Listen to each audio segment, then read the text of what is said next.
This video is brought to you by iPadFamily.com.au. Today, in this video, you'll be meeting many of the family members from age 3 all the way to great-grandpa Joe, age 95. So this presentation has really come about based on all of our experiences, because a lot of these things that we're going to be doing with the iPad are outside the box of typical computing. When it comes to sitting down in front of a computer with a mouse and a screen, we tend to think, that's the kind of thing we do, and then suddenly we get a screen that can move around with us, and our paradigm comes with us. We still think, oh, email, the web, it's things that I do on a computer. So we're going to pop you out of that box a little bit and show you that what you have in your hand is so much more than anything that's come before. Well, I'm going to start right off with what's made the biggest difference to me in having an iPad. And in my life, besides my immediate family, there's one man who's made the biggest difference to me since I was young, and that's my grandfather, Grandpa Joe.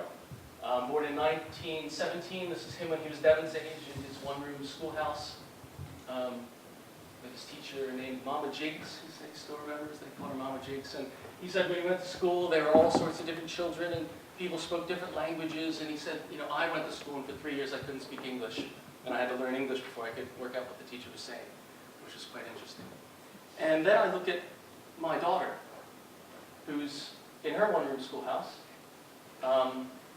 She's homeschooled, but what she does is on her iPad. And in this illustration, she's actually writing her letters, learning how to do that before she can really hold a pencil properly. She's only 3. And that's probably the first time it's ever happened, that a child, before they could write, can write.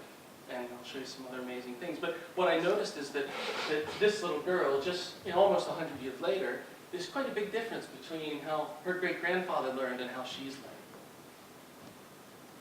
And here's great-grandpa today, still around. And I've been talking to him on the phone at least once a month since I was in college, if not more than that. Because when I speak to him, he just makes such a big difference. All the wisdom, and he's so jolly, he's so pleasant. And now he has an iPad. And what made a difference to me was sitting around the table, talking to him, and having him share about his life, and it just made me wiser and smarter and expanded myself. And now, he can sit across the table with his iPad, and he can make the same little gizmos out of a spool of thread and a toothpick and a rubber band that can run across the table that I remember catching as it jumped off as an 8-year-old. He just did the exact same thing to my kids the other day with the iPad. And what is it, 11,611 miles away. And talking on the phone is one thing. I've told my kids so many stories about what my grandfather said. And I even told a really great one, which is completely wrong. About how he went to school and back, of course, and it turns out he walked. But when I was 8, that's what I remember. I remember him talking about horses and getting there, and that was the story. But to have him tell it again, not just to me and have me hear it, but to have them hear it, without anything else in between, that's made the biggest difference to me. And it wasn't what I expected. I expected right in here, this red bit, to have all the productive, computery things that are going to make me make more money, do more things faster, all that super stuff. I thought it was just going to increase my productivity. But I wasn't prepared for what happened down here with the new greenies getting an iPad. Fresh out of the womb almost, and great-grandpa. And after he said 100 times now, this is the most amazing thing that's ever happened. For a man who just gave up his car because he knows that if there was ever an accident, even though it wouldn't be his fault, it would be his fault because he's old. So he said, I just can't risk that anymore. And he drove all over America and Canada, down to South America, and just loves to drive, and he had to give that up just at the same time that he's got an iPad. And now he's able to have breakfast and dinner and lunch and chat with us from where he is and see us face to face. I'll be honest, that really moves me, it touches me. So what I'm really saying is that I've learned from all of them. I've learned from my little daughter using her iPad, to watching how my little boys are learning, sitting together opposite each other and doing their schoolwork. And my mom still telling stories, but doing it over Skype now to her, or over FaceTime. And of course my great-grandparents. That was the first time I'd seen them since I was married.